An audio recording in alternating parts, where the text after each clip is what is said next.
Fixing Russ's filler. You ready? You don't want that on camera? No, I don't care. We're putting it on camera. All right. What is up, Rapid Touch YouTube? Welcome to the body shop. We've got Body Shop Master Calvin here. And the rotary truck, literally, what, 3 days ago? 4 days ago, we took this whole thing apart, stripped it down to bare metal, ready to paint this engine bay. And we've got some rather unorthodox fixes for a few areas, but aside from like chopping all of the metal out and replacing it with 100% new metal, some of these pinholes, we're going to fix them, waterproof stuff, and paint over it. And Calvin's going to walk us through what we're doing here. He's been hard at work. Well, I spent the past couple days like actually welding and grinding and got the bulk of it. So like probably 95% of it, I actually welded, filled the holes in, ground everything back down. And then this is just like what they call Duraglass, so it's like a fiberglass filler. It doesn't absorb water, so it's a good base to put down. So if there's a hole on the backside, it doesn't soak water into the actual filler. Right or wrong as to the materials that I have to use. So before I get judged, like working with what I have. Now, as far as like some of this here, we had to get a little more creative because it still has the full interior in it. And there was a lot of holes. Like there was no way to just weld that shut. It needed cut out and replaced to be done properly. But making the best of the situation with the time we have and without completely blowing a freshly painted truck apart. Yeah. This is, I mean, it had filler in it before, so I don't feel so bad about putting filler back in it. We're just putting waterproof filler in it. Yeah, so basically when I stripped this thing down to metal, I think I showed you guys, we found some rust spots back up in here. These rotary trucks are pretty typical for rusting. This is where the fuse block would go. They accumulate water, leaves, it doesn't drain. Same with that side. So there's a bunch of pinholes in here. Calvin did a bunch of work this week, welding and smoothing and grinding metal down. So just here and some of these areas where we had other holes that I uncovered. But talking with some more experienced body techs here, Calvin was confident now that we can spray an epoxy primer down over all of this and over the filler, and then we're just going to be able to paint right over that.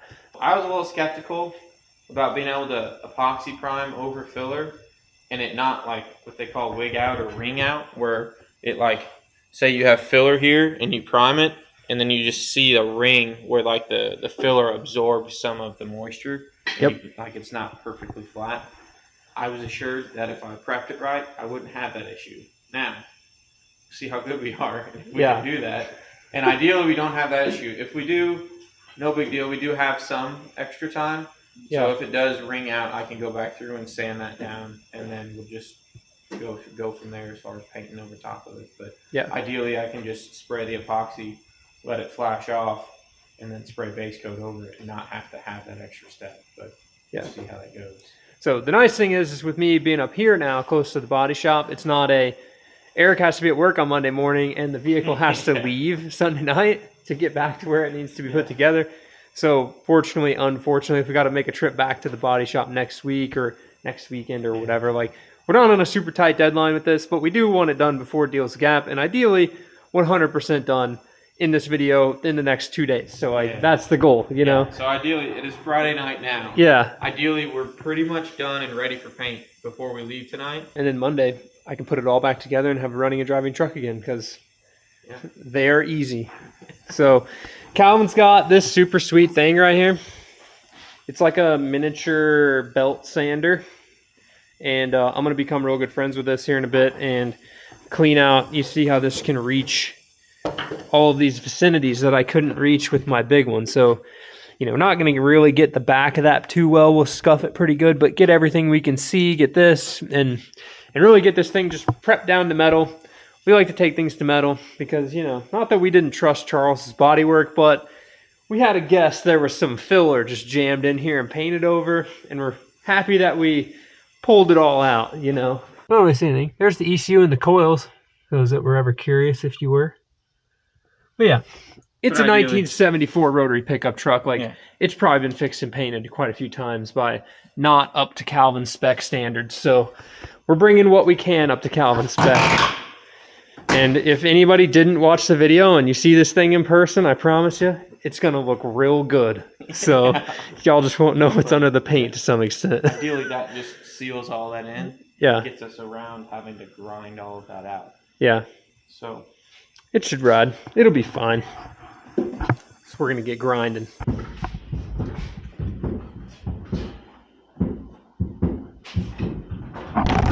it's in the booth. Get fired up. It was a late night, but we got it in here. We used the fancy hole punch and cleaned these holes up so they're round now for the intercooler pipes. Just got everything wiped down. Here you can see the seam sealer. We tried to make it look the same rectangular square pattern-ish on both sides. So these trucks had like a metal plate right here that was spot welded on to hold the doghouse to the fender support structure here, the apron. So we wanted to make it look like that, but now all that rust, pinholes, everything's all covered up, super smooth. I think it's going to look pretty nice. I think Calvin's happy with it too for what we're working with. It was the best possible case scenario, the best possible outcome. So I mean, like I said, it's got that Duraglass in there, so it's sealed from that, and then the seam sealer will keep the water off the top of it. So the only way it's getting wet is from underneath, which I can't do anything about water coming from the inside of the truck. So yeah, no, the thing that's like interesting to think about is like in an RX-7 or in a car, there's a little bit of this whole cowl space weirdness going on, but in the truck, like all of this is just where your heater box and everything. Because of how short the cab is, there's not a lot of cowl space. The windshield's pretty vertical. There's just, you know, your feet are actually up in here when you're sitting in the truck versus being back here, which is where it looks like because of the fenders. So that's where these were. There's some yellow painter's tape up underneath the dash that's going to be there for forever because we're probably not going to take it out or remember to. And I mean, unless you're crawling up there with a flashlight, you're not going to find it. So it'll be fun to find that painter's tape in about 20 years when we need to restore the truck again. Put it back down to nothing and actually take the time to make it perfect. Yeah, when it inevitably needs restored again, because a lot of people think, or at least the interesting thing in cars is like you're going to do it once and never have to mess with it again. But if you use a vehicle properly and you drive it, you're going to have to repaint it. It's going to get rusty again. It's going to get chipped up. It's going to fade. And like, you know, I'm not all about, some things are worth putting in a museum. But if I'm going to own it, it's not going in a museum. It's going to be doing donuts and burnouts to get used. Exactly. You know, I don't care how nice or how expensive it is. I like using it. We can make them pretty. We can fix it. So you're only going to have so much fun in one lifetime. Exactly. It's all about having fun. So let's get some color in this deal. All right, guys. So here's the truck in epoxy primer. And this is what we were worried about whenever you're spraying epoxy primer over filler. So if you see, maybe you can see it here, and this hasn't flashed off all the way yet, or it's probably most of the way flashed off. But if you can see where we had the filler on the fender there, there's a little bit of some discoloration in the epoxy primer. I don't know if you can see it, a couple spots.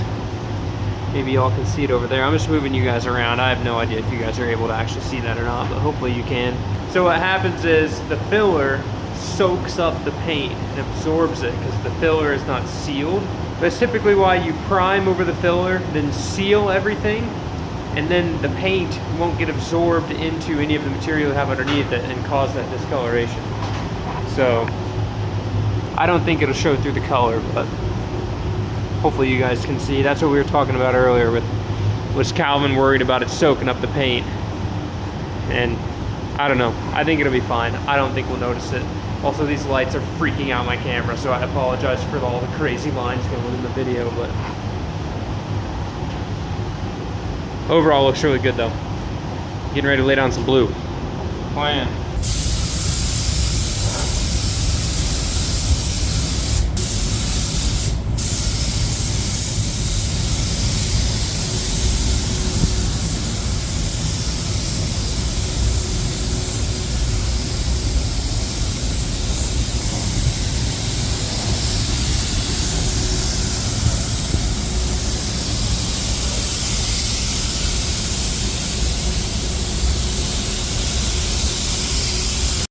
It's very blue. Time to start unmasking it. I think it looks really good. It's a little dirt speck right there, but and right there, that's okay. It's pretty good. Bay. It's the engine bay. Dang, it's gonna be a lot of blue once we pull this off. Yeah. Next, Charles is gonna want us to like bodywork and paint his wheel wells blue so that everything's blue. All right, let's unmask this deal. Then it's really gonna pop. Or what we didn't paint is really gonna look crappy. What is that? 2 different kinds of soap. They don't have the stuff I used to always use. Roxanne purified water. Yeah. Looks great. This is some like thick Fallout stuff. That's what water will look like after the nukes go off. Yeah. I'm sure that plastic bottle would be just fine in that situation too. I'm sure it would. This little label might be a little singed though. Yeah. Can't wait to see this thing in the sun though. Like the truck itself, blue, we've already seen that in the sun. We know it looks good. But just engine bays in the sun, you know, just like the Radix 7. You roll it outside, it just looks so good. Always look good. So, especially fresh out of the booth with no dust or scratches. Y'all ever just get on a roll in the morning, wake up out of bed, fresh and ready to go? Well, we 100% did that, or at least I did. I don't know about Calvin. We had a pretty good time last night at Levi's house. We've got the fender on, the engine in, the radiator in, fresh out of the booth, as you guys just saw us loaded up. Brought this thing out to the ranch, had to play musical cars. Fortunately, most of my cars are running again, which is a win. I don't have to push stuff around. Getting these fenders up, body shop master Calvin is making sure all the gaps are even and aligned and getting this thing put back together. Fortunately, we've had this thing apart a few times, so it goes together and apart really easy. I think we've only really been at it for about 30 minutes or so, 30 or 45 minutes, popping everything in. It's real nice to get the engine in without the hood on because we can go straight from the front. Typically, you know, these cars, the hoods flip forward, or as in fact, most cool cars, if not all cars that have hoods that flip forwards are cool. So it's just, you know, work around with your flip forward hood, go in from the side, but the front was easy. So the hood has a few things. It's going to be the last one to come on here. We've got to paint the bottom of it, and there was a little dent when we fixed it, the PDR stuff. Typically, when you're repainting something, you are adding more thickness to the coating than they would have had from the factory. So factory paint is easier to PDR because it's thinner. When you're working with repainted, you know, we had stripped it to metal, some filler, primer, sealer, paint, clear, and that adds up to how thick it is. That's why when you see like Bring a Trailer ads and they're measuring the paint thickness, super thick means it's been worked on. But when you try to bend the metal under all of that, you know, that coating is hard and stiff, and when you move it a bunch, it cracks. So we actually cracked it under the clear coat, right? Because I didn't think the clear coat felt cracked. It was just the paint under it. Yep. So we're going to also be painting and blending the top of the hood and then repainting the bottom of the hood. But easy enough. Yeah, what do you think? Coming pretty quick. Yeah, I think it's a little darker, but it is fresh. But this could use a little polish, and then I think it would. It's fresh. Yeah, but I don't think you'll ever notice. It looks really good though. It's crazy just how fast these things come together. We got it out here, rolled it off the thing, pulled it in here, jacked it up. Had the engine in there in probably 10 minutes from us getting here. And then just Calvin started working on this fender. Helped me hang this radiator in here because we really don't want to scratch anything. So we're getting it all in. And then unfortunately, you have to put the turbo kit and stuff on with the engine not mounted because it fits so close to the frame right here. This is like a FC turbo manifold. The FD ones don't really fit in the trucks either. And a stock Turbo 2 turbo won't fit in a truck as well. But this one, it's got another T4 flange welded to it to raise the turbo up. And then we raise the engine up on these aluminum mounts. About, what, 3 washer stacks? I think we ended up with 3. 3 was the magic number. 3 washers under the engine mounts, the magic number to get the engine high enough so that whenever it's making all of its torque, you know, which is like all 200 foot-pounds, it doesn't smash the turbo into the frame. But fired up, guys. Loving these quick turnarounds on both the videos and the projects. It's nice being able to work on this stuff 110% effort, nothing in the way, and just get stuff done. So we're gonna button this thing up. I gotta paint the master cylinder though before we put it on. Can't have a crusty master cylinder on this deal, which is just the slippery slope of everything that it touches. You paint something, it touches something not painted, you paint that. Then that touches something that's not painted, you end up painting that. And then before you know it, your entire vehicle is completely apart in the garage, and it takes you 3 years to put it back together. But not here. It's more like 3 months to put it back together at the Rad Ranch. Fender Fitting 101 with Body Shop Master. So what are we looking at? It made it really easy because this thing was all together, and then I put stripes on it a couple years later. So it's really easy just to line up the stripes, and then just make the gap whatever you want it. So whether you like them tighter or bigger. Okay. So as long as the door doesn't rub when you're done, that's what's important.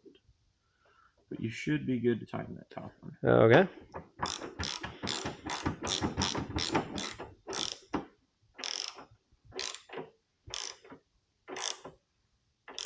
Okay. We'll go straight into the inside there. Okay. So what we're looking at here is you can see the door sticking out from the fender. So we're going to bring... Yeah, I was focused on this right here and not this. Yep. So I'll hold this in, bring that out. Bring the middle of the fender back out. Looking tough. Put the fenders back on there. It's always tricky working with these old cars because all this old metal, I mean, they weren't ever perfectly straight from the factory either. So you're really bringing them better, putting them back better than they were ever. You know, same thing with if you go to a Chrysler lot and look at a Jeep, a brand new Jeep, it is crazy how wavy the doors and the side of brand new Jeeps are. And it's just because like the metal's so thin and they just stamp them out and paint them and they don't body work anything, you know, so there's no massaging of it really. And those Jeeps, I know they're the worst ones, but you can always find some waves and some bad fitment and stuff in most brand new cars if you look tight enough. So most of the time when they get wrecked and come out of the body shop, they're better than they were, you know, even though they've been fixed and massaged. I've seen it too many times where people like come into the body shop and we fix one side of their car and then they come back complaining about the other side of the car. We didn't do anything to it. like that's how it was from the factory. Like, yeah. Like we can fix it for you. Like we can adjust on it and make it look better. But yeah. Yeah. Because our side looks better. Yeah, it's the one thing like you'll find with Calvin and I, we're really picky now. Well, mainly Calvin made me really picky. So like this truck, we did a really good job on it 6 years ago for the experience that we had at the time. But now after, even with Calvin's knocking stuff over, scratching his paint. I'm not worried about the paint. I was more worried about the radiator. Oh yeah, Calvin and bad track record with radiators. Calvin and radiators don't get along, so we limit Calvin's touchiness of a radiator.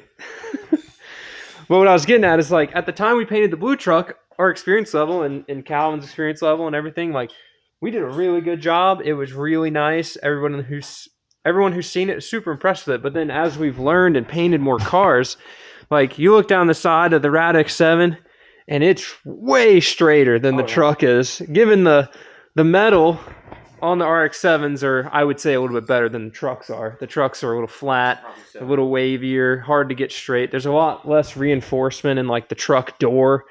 So the doors on the trucks, it's just, you're just begging to not have it straight because it's a mess. But this car looks way better. Even the rally car looks better. Calvin and Matt's Shinka looks really good. Like we're always striving to get better with every single job we do. So it's awesome to like, you know, this truck looks really good. We're super proud of it. It gets driven, it gets used. But then, you know, you could park every vehicle we painted in a row next to each other and you're just going to see each one getting better and better and better and better. So it's pretty neat to see, especially when we painted this one. I know you didn't spray it. We had my cousin Brandon, who had a bunch more experience spraying, so he worked at a different body shop, come in just to lay the paint over the body work that we've done. And then now over time, you know, Calvin's super comfortable spraying. So he sprayed this one, and, you know, laying out metallic can get tricky, and that's a whole nother can of worms we don't need to talk about for this video. But the truck's coming together. It's awesome to see our progression, and we're very happy with, you know, how this thing looks, and it's coming together. I'm excited. I'm excited to see the hood on it with the bottom of the hood blue, because changing the engine bay, as much as most people are like, you drive around with the hood down most of the time. For us, every single square millimeter of the truck, we know what it looks like. So we want everything to look nice, not just what everyone else sees. A lot can change in a day when you're working on a car, especially if you know how to put everything back together because you took it all apart and you've built the whole truck like 16 times over. Dang, it looks so good all blue in there. So nice. Everything matches now. Now that we've painted the bay, though, it's like every time you paint something, when it touches something else, you got to repaint that. Slippery slope, I painted the brake master cylinder because it was a little crusty. I'd like to get in here. Maybe Charles can swap a couple of these nuts and bolts out with cleaner ones just so that it looks super nice in here for the car show at Deals Gap. But the whole truck's all back together. Blue's ready to go. The only thing I got to finish is bleed the brakes and install the hood. So if you remember, we did some PDR on the hood, ended up cracking the paint under the clear. We're going to sand back through the clear. Calvin's going to blend the color on the hood and then re-clear the hood, in addition to repainting the whole bottom of the hood blue as it is black right now. So everything will be blue aside from the grill, the bumpers, you know, the black accents. We kind of blacked out all the chrome on this. I did give that intercooler pipe, just that one, none of the other ones, just that one, a nice little polish job by hand there just to make it look good for you guys on camera. I'm pretty stoked with how it came out though. It's the only shiny thing in there basically. I didn't really want to polish the top of the radiator, then it would become a slippery slope where things wouldn't match, but that pipe had definitely been polished before and it had some oxidation on it, so we knocked the oxidation off. But everything's looking good. It's got oil in it. Should be pretty much ready to fire up. I went through and loomed all the wiring harness with that split loom stuff, just like my Radix 7 is. It just cleans it up. Not trying to make it waterproof. Not trying to be able to drive this thing through the fire and the flames of crazy. It's just, you know, it's a street truck. We want it to look nice. Want it to be serviceable. Everything else is hooked back up. This turbo 2 block is a big street port turbo 2 block. I think it's actually a little bit bigger of a port than what I have in the Radix 7, but this is a complete Series 4 block, so it's not super strong. It doesn't have a big dowel like the Radix 7, and it has Series 4 rotors in it. Like I said in the previous video, the engine that used to be in here had been in Charles's other truck for a long time. It was kind of hurt, so we took it out of that truck and put it in this one to like test it. So this is actually one of my spare engines in here, but pretty stoked with how everything came out. We were able to really paint around the steering box too without having to take it apart. Man, it just looks so good. I can't wait to get the hood on it. I still have to hook up the hood latch and I guess pull the wires back out from under the dash for the wiper. But in theory, it's got oil in it. It's got water in it. It should start. Give her a quick once over for fuel leaks. Oh, still holding 40 psi pressure. I don't see any drips. Everything seems good. All right, let's fire this thing up. Oh yeah. I don't know why it had to crank for a little bit, but listen to that. Fuel pressure looks good. Y'all jealous of this rotor-shaped muffler though, definitely. Look at that. Perfect. It's the end of the night. I can smoke the shop out a little bit so I'm not in here breathing exhaust fumes all day. Alright, oil pressure. We're making pressure. That's a win. Pulling good vacuum. Seems to be idling right at 500. AFRs are a little rich. Heck yeah. So stoked. So stoked.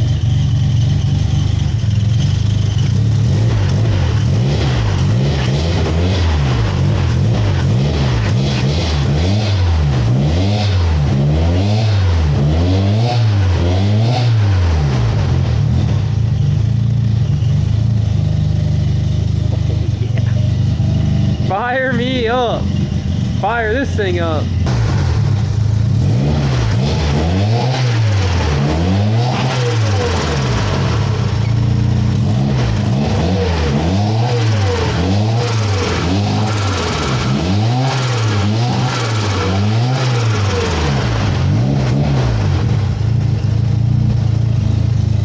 Get a little turbo floater out of this deal.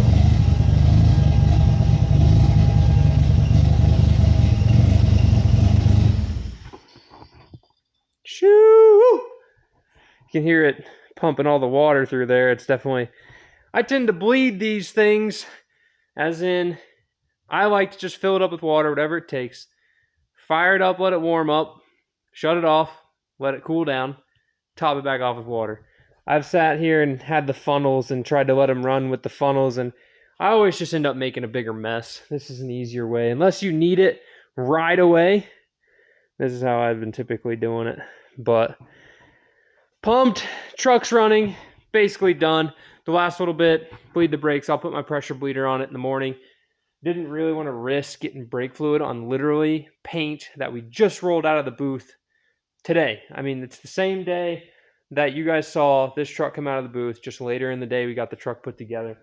So it's, don't want to nick it up. I didn't hit any tool marks on it, Charles, I promise. It's all perfectly clean. Looks really good. Haven't even tried to wipe it down or anything. It's just fresh out of the booth, but at least it's all assembled, ready to cure up, ready to break some necks at Deals Gap. So with that, guys, I hope you guys enjoyed seeing this truck get transformed. I always love helping Charles out with whatever project he needs, especially on this thing, as it's just been cool to be a part of seeing this truck come from, I'll try to find a picture of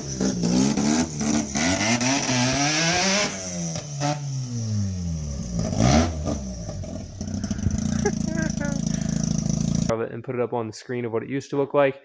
But it's kind of always been a project for 20 years, and it's super nice to see it getting driven and getting used. And that's what we build vehicles for, guys. Take them out and drive them. So with that, thank you guys so much for watching. We'll see you guys in the next one. Keep it rad. Dang. The thing that's crazy, minus my stool blocking the car, is this is Charles's old car, and this is Charles's truck. And I'd bet 10 years ago, you might not have guessed that they look like they do now. All done, both turbo, ripping, just enjoying the open road, looking fresh, breaking necks, turning heads, looking good. Took this thing for a little test drive today. Think we're gonna be back, ripping. The dog's been over here because I think we got a little mouse or something running around. I don't know. She's trying to catch something, or she smells something and she's going for it. One of the unfortunate things about having a shop out in the middle of the forest, in the middle of the woods, wherever you live, you got to deal with the critters. So maybe I ought to just get a pet snake. That'll keep the mice away, huh? Or some cats. I'm just not a cats guy. But this thing looks good, guys. I'm stoked. Stoked you guys are enjoying the videos. I'm trying to pump them out as fast as I can. So with that, peace. Get stoked for this week. Got a lot of crazy stuff coming.